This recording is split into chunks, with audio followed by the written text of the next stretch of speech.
Noong unang panahon, sa panahong wala pang kuryente, gusali o makabagong teknolohiya, ang gabi ay sumasayaw sa ilalim ng liwanag ng 7 buwan. Ang mundo ay payapa at ang langit ay isang entabladong puno ng hiwaga. Ngunit sa kailaliman ng dagat, isang nilalang ang nagtataglay ng lihim na inggit, isang halimaw na nagkukubli sa dilim, si Bakunawa. At sa kanyang matinding pagnanasa sa kagandahan ng buwan, nagsimula ang isang alamat. Ang alamat ng Bakunawa.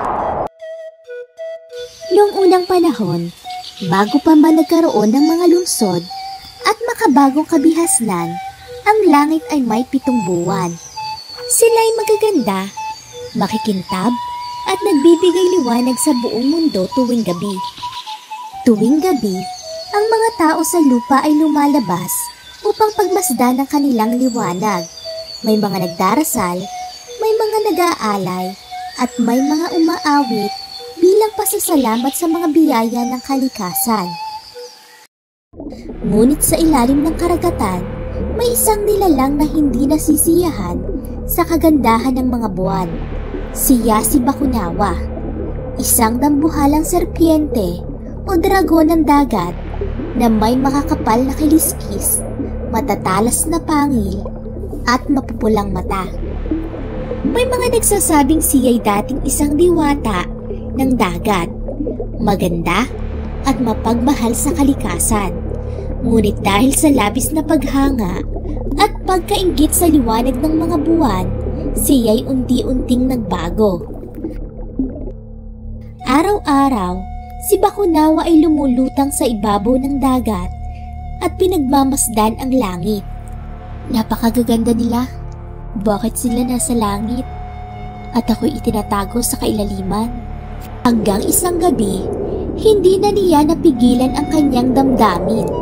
Sa kanyang labis na pagnanasa, lumipad si Bakunawa mula sa dagat patungong langit at nilunok ang isa sa mga buwan.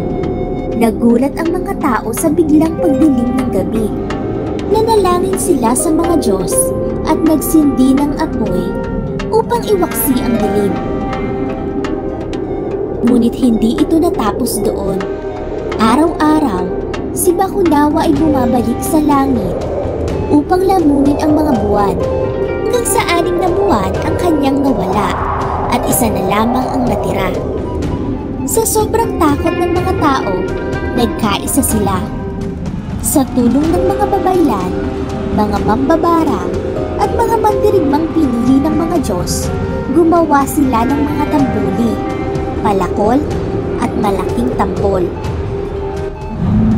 Sa huling gabi, nang muli na namang aakyat si Bakunawa upang kainin ang huling buwan, nagsimula ang mga tao na mag-ingay, magdasal, at magtulungan.